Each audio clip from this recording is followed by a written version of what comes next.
Before I added the drawers and doors, I had to temporarily install the vanity in the bathroom so that the granite countertop guys could take their measurements.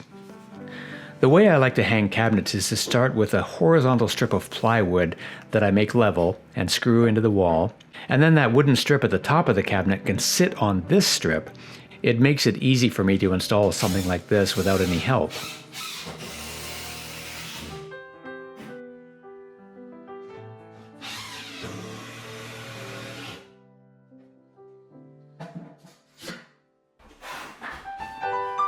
Having the back open means that I don't have to worry about the pipes. I'll just put one screw in for now, but in the final installation I'll use a lot of screws, and also on the end to provide additional support. I wasn't very smart to put that outlet there, but I did that because that's the farthest I could get the existing wire to the bathroom to stretch. It feeds the light switches directly above. It was an easy fix. I just flipped it around and put it on the other side of the wall, but it reminds me of a chessboard that I just finished.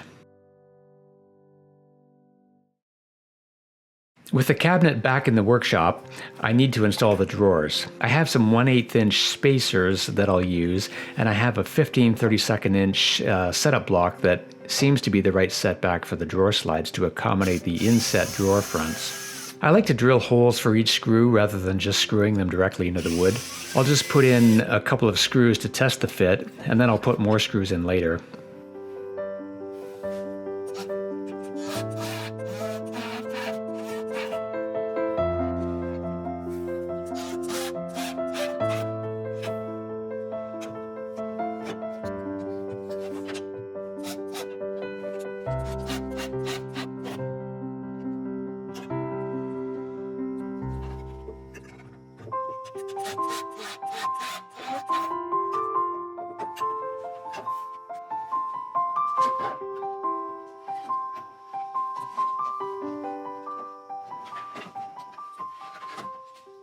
I think the push to open feature is going to be really nice, so I don't need any hardware on the drawer fronts.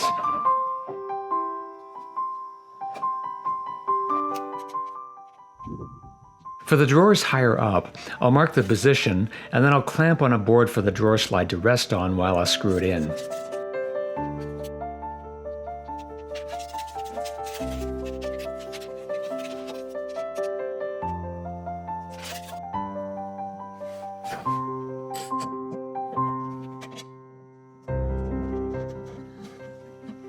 I'll use that same 15/32 inch setup block to set the setback. I'll clamp the drawer slide in place so that it doesn't move around until it's screwed in.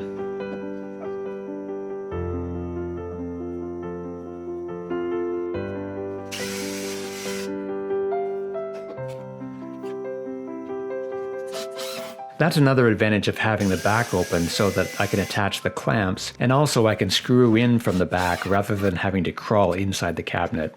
With all the drawers in place, I'll mark the positions for screw holes to attach the drawer fronts. I'll use 2 screws for each drawer front.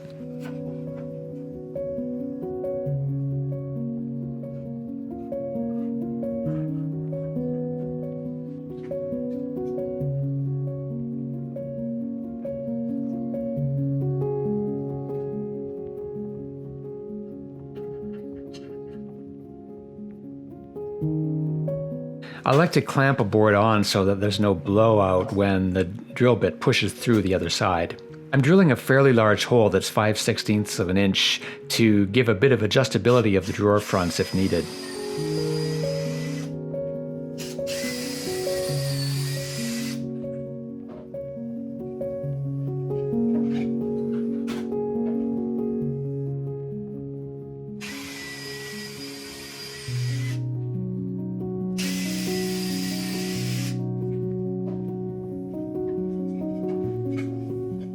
I'll use those same spacers to get a 1/8 inch gap all around the drawer front.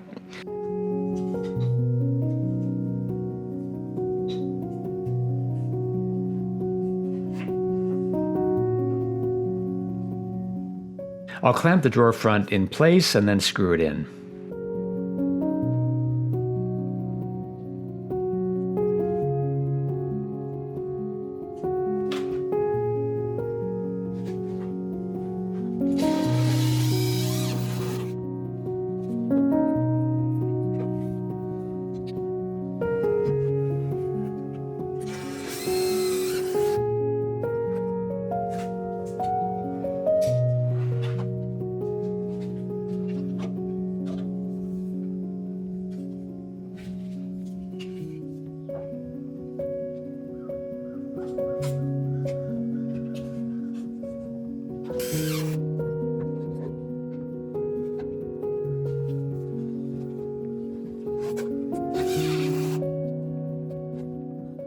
When I get to the top drawer, I cannot clamp it in the same way, but I can solve that by using a block of wood and then attaching the clamp. The Silice drawer slide clips have a 6-way adjustment, so you can adjust them up and down, left or right, and in and out, but I really didn't have to make any adjustment at all. Next, I need to attach the 2 cabinet doors using European-style concealed hinges for inset doors. There's been a bit of a supply chain issue making these harder to come by than they used to be.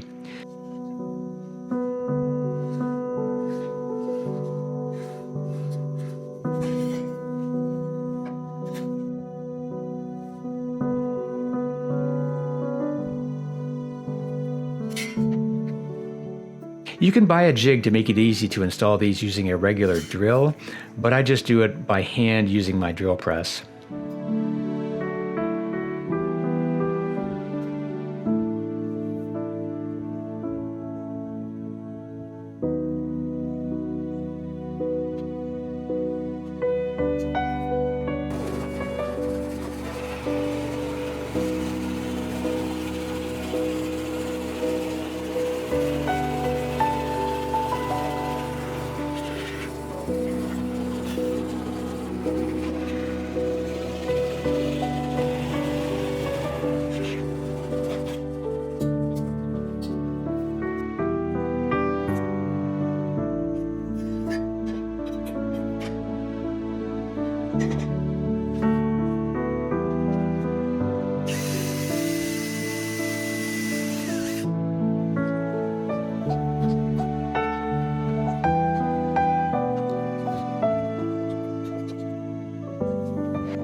They fit.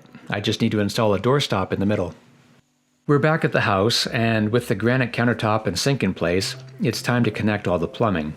I'll put in the drain and the faucet. With these newer drains, you don't need to use plumber's putty to seal the drain.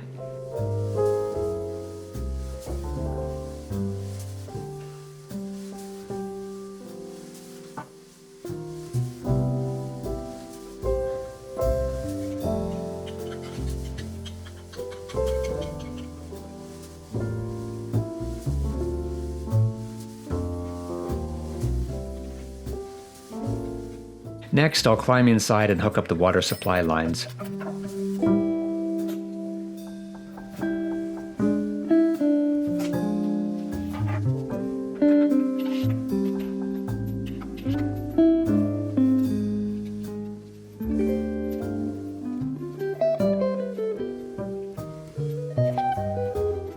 And this little thingy in the middle that feeds the hot and cold water into the faucet.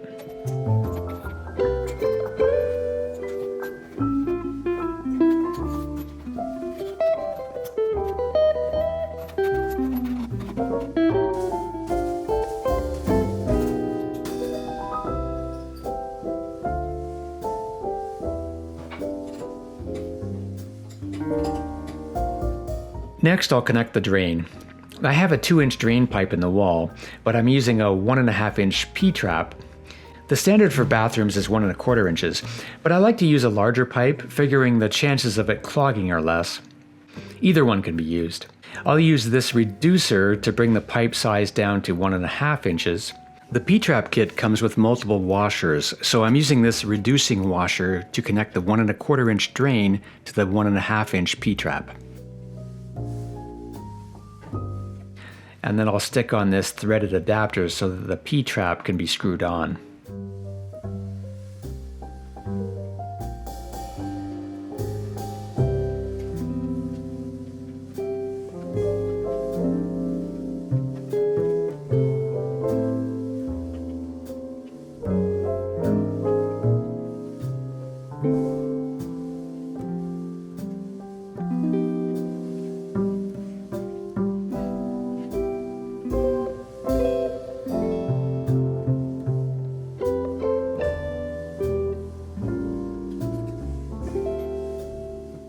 No drips of primer or cement onto the new cabinet, so that's good. And now we'll test it. There's some air in the line that needs to bleed out, and then I'll fill up the sink. No leaks so far.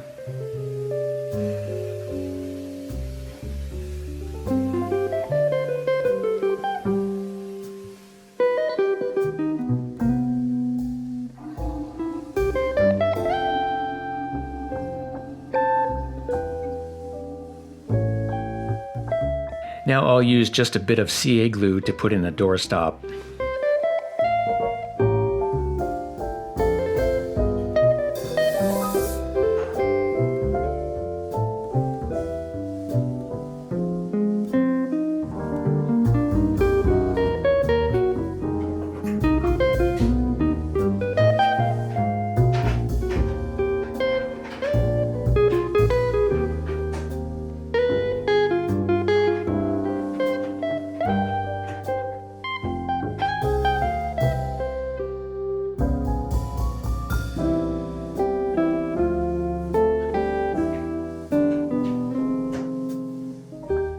I'll just eyeball it for the position of the doorknobs.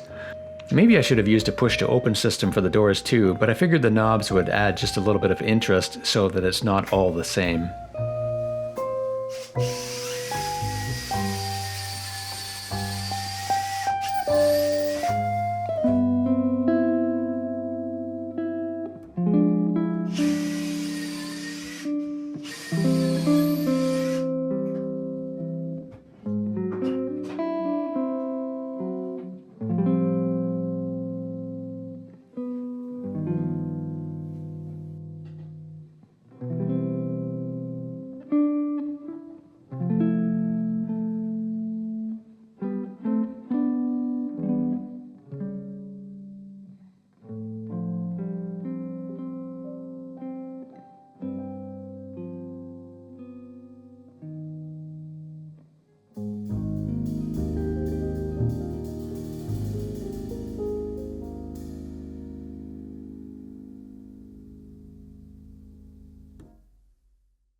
So I gotta ask, would you make it?